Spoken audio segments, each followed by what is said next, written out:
I'm delighted to welcome today Noëlle Peutat. We're going to chat about sustainability, specifically from HP's perspective. Perhaps if you could start just by introducing yourself and your role at the company. Yeah, sure.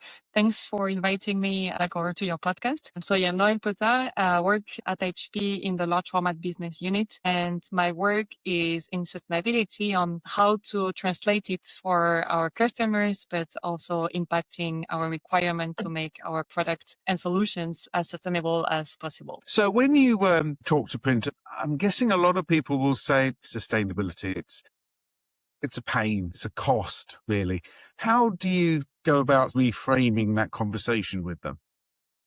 Yeah, totally. I had it all variety of customers, right? And some that like also to tell me that for them everything green is BS, right? But the first thing for me that is important is trying to understand well why and a bit scratch the surface and dig deeper, because often when people are not believer, and this is totally fine, they still feel like the pressure on regulation, on markets, and also that kind of came out as a frustration, no? But often when we have customers that don't think that they're doing things towards sustainability, when you start asking questions, you realize that fundamentally what they are doing to be more efficient and to be more cost effective also is linked to sustainability, trying to find ways to reduce media waste, switching their energy to to LED, or going towards more renewable energy, reusing misprints as packaging material. So I've seen a lot of clever ways to reuse. They don't call it sustainability, but they are doing things actually towards this. And at the end of the day, for them, it is about being more efficient, cost, and reducing waste. And we just need to join the dots, I would say. Okay.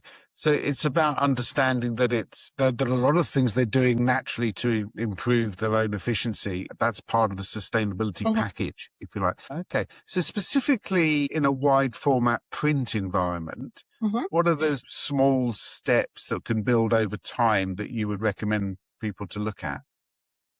Yeah, sure. And I'm a big fan of small steps because I believe that sometimes sustainability is it's a big word and it might be also scary, and it can make people feel like they cannot do anything, no? But the important thing is to start somewhere, one small step at a time. And I would say from a print service provider standpoint, I would start looking at their daily workflow. There's a lot of tools in what they are using nowadays, for example, in their RIP softwares that help them with super nesting, ink efficiency settings that maybe at the moment is not used to the full potential. And again, it makes them save on media and ink, not at the end. So it's a win-win also for them. I think another, for me, underrated thing, and I used to actually demo the machines, latex machines. So I was using quite the machine a lot. And one of the underrated thing I think is maintaining machines very well. It sounds very basic, but poor maintenance will lead to bad image quality, reprints, and at the end, reprints are waste, not only their time, but media, ink, and at the end of the day, money, right? So making sure that all their printers and machines are well maintained also is part of being more efficient and helps towards sustainability. And I would say, looking at our, HP, right? We have a program called HP Planet Partners. So for the customers that are using our machines, this is a scheme for recycling their cartridge that is free. And there's many, not only at HP, but also in competitors. So ask your resellers, ask the brand, because I'm sure there are services that can also help them be more sustainable and reduce on cost. I mean, I've talked to a lot of big companies, particularly HP customers. I mean, they tend, if you're purchasing a latex printer, you tend to already be thinking down that sustainability route. Is that not always the case? Are there some companies they're purchasing a printer because they think it's the best printer for them, and they're not really considering the sustainability aspects of it? Yeah, a lot more than you might think, because latex has many other attributes, in terms of flexibility, especially for people doing vehicle graphic. It's a good technology, because you can wrap any vehicle and the ink doesn't crack.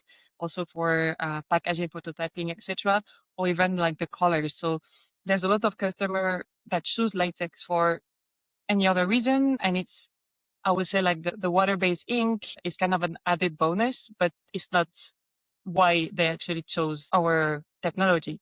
So then it's part of our education of making them aware of what do we have and how they can use it also in their marketing and in their sales pitch. Yeah, okay. So I guess part of your job is to show that link between solid sustainability actions and profitability Yeah. or competitiveness for that matter. Are there some specific examples you can reiterate that are the real clinchers there? Sure. So one of the example I keep coming back is, well, and again, doesn't work only for HP, is direct to board printing versus print and mount, for example. There's a lot of customers doing print and mounts because maybe they don't have the capacity, or they're also outsourced, maybe they're direct to board printing. No, but one of, I think, the key thing when we launched the R30 last year, which is a hybrid solution, and that really you see people starting to think differently, is showing the customer that shifting from print and mount to direct print means less media, less labor, fewer errors, and also so be more efficient in their workflow, and also linking to lower carbon footprint, because at the end you're cutting a lot of waste. You're not using vinyl, you don't have the liner, etc. And really the answer has been fantastic. My colleagues, product manager, they have obviously focused more on the return of investment, and I was focusing on the sustainability. And one of my favorite quotes actually from a Canadian customer who made the move years ago with another platform of ours. My favorite, I think it's my favorite quote in sustainability regarding to direct to board. He said, we've eliminated all of that, the cost of dumping, the shipping, the labor of applying vinyl. Sustainability has actually cut my overall costs. And this for me in sustainability, that's maybe the best thing that can occur. And really this makes a lot of people click when you move sustainability from a big thing regulatory that you have to do, but bringing this as a value, and it starts having like a business case. And this is where people just start switching their mindset. Yeah, no, I can see that. And I suppose the other area where it's not just regulations, but also how their customers are talking to them. So if you flip it a little bit, if I'm a brand owner, a retailer, do I need to change the conversation that I have with my print supplier? What do I want to get from a print company so that I feel confident that they're meeting our sustainability requirements? Yeah, and this is, I think, the next thing, right? Because so big brands, retailers, people asking for print in general, they don't really know what they're asking about and asking for. And the thing is, these big brands and retailers, they have sustainability goals. In the UK, they have to report in like the next couple of years. And at the end of the day, the print service providers is part of their supply chain. So at one point, it will end up also in their house, I would say, right? Let's now be really honest. It doesn't happen on all brands, and many again don't know really what they ask. But we're seeing really a change, which is, I think, promising. For example, a major beauty or a major sports brand now are designing toolkits actually to help print service provider to know exactly what to do and what not to do. So if a print service provider wants to work for their brand, they have to adhere to these requirements in order to work with this. So I think that's the first thing, and I really hope that this will translate to more level. But I would say to the print service provider, don't be scared. Maybe it sounds very scary what I'm saying. I would say there's a lot of tools now in that matters. And even if AI, I would say, is not maybe the most sustainable thing that we have as of today, it does help a lot in sustainability and help print service providers that maybe do not have like the resources, so they can stay informed, they can understand well what the brands are asking, and they can help also like kind of get a message across the brands with their value proposition, right? So I think Yeah. like use also AI as a tool to answer and to understand what you can do to maybe attract this kind of brand. Yeah, okay, I can see that. And obviously the brands are under more pressure in a way to meet the requirements of regulations, but also to meet the requirements that their customers would expect from them. You and I have talked before about OS Sustainability Amplifier. Can you tell us a little bit what that is and how that works? Sure. So the HP Sustainability Amplifier that is hosted in our Printers platform came from a realization about what we just talked about, right? At the end of the day, at HP, we came with the technology, we increase recycled plastic and content in our machines, but at the end of the day, our go-to-market sales were asking me like, look, Noëlle, it's great, but my customers, they don't really know what to do or how to use also our technology for their benefits in terms of selling to their customers, right? So it's okay. There's maybe something to be done there. And HP had done this for their distribution before. That worked really well because we think that, I mean, stability, we cannot do it alone. So we have to partner all together to make like a step-by-step better printing industry. And this is where the stability amplifier comes from. So it's a platform that comes at no cost if you have an HP latex machine, or even if you have an Indigo or other bigger structure. And you can go there and first you can get a self-assessment. I always say to know where to go, you have to know where you come from, right? Absolutely. That's really simple, right? So we partner with an external consultancy to create this assessment. So a print service provider, they can go there, answer some question with all the time they have. They can just save and come back to it. So they don't have to do it in like 5 minutes, right? And then they have an overview where they are, where they're doing very good and where maybe they have to improve. And often it's very funny because, again, they're often doing more than they think. So this also allows them to have the full picture. Need to self-assessment. People told me that they were maybe going to lie. What we see is actually people are very careful about it. They really want to do this well. So it's a great thing. And then from this, they have a score and they will have recommendation that is personalized to their answers. Tips and tricks on how to get better reference. So we want to help print service providers that we know don't have a lot of time. Maybe they don't have a person to handle this, to really understand and then make the next step and have everything centralized.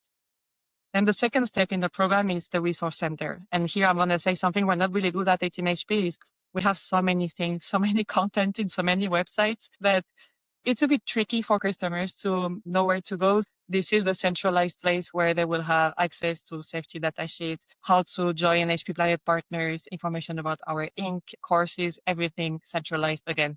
Saving time, everything is there. And then last but not least, the recognition. Again, we wanted to help not only improve, but prove their sustainability. It is not a certification, it's a recognition. So they will actually have to prove that their action. So we are asking, for example, when they use renewable electricity to show us some like bill to prove actually that they're using what they say, how they handle their waste, which kind of medium are they using, all this information. And then we validate from HP to these points, then to give marketing collaterals like badges, diploma, recognizing their actions, right?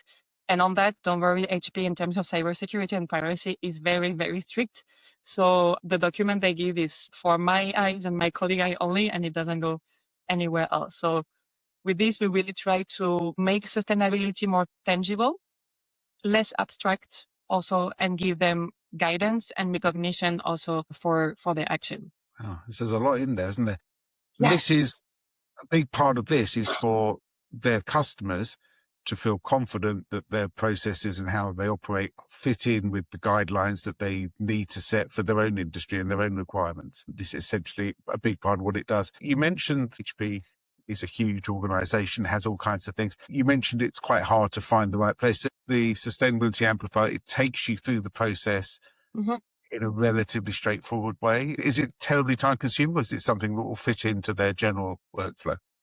So what we've seen, well, more or less the self-assessment, if you have all the answer, you can go through it, I think like maximum half an hour answering the question. We do see some customers that have to like double check some information, and because they want to have like a very clear assessment, they save and then they just go back at it. So sometimes it take like them a week, but because they just have to look for the information. But if you have everything centralized, I would say half an hour. And then it's about putting some action. So there's obviously, I would say an education part where they will have to learn read the recommendation, right? And understand how to do. So I would say this is hard to quantify, but the first step is fairly fast, I would say. So if you have a customer that maybe hasn't started the process yet, do you have like Yeah. a message? What's the one big benefit you're going to get from just taking the plunge, go and look it up, get started on it? Sure. And here actually, Sam, I would like to quote one of our customers that we pilot. So this is actually a UK-based customer that is very sustainable. They already were doing things. And for me, they told me what we are trying to do, which is that the sustainability amplifier, they demystify abstract sustainability ambition into structured, measurable action.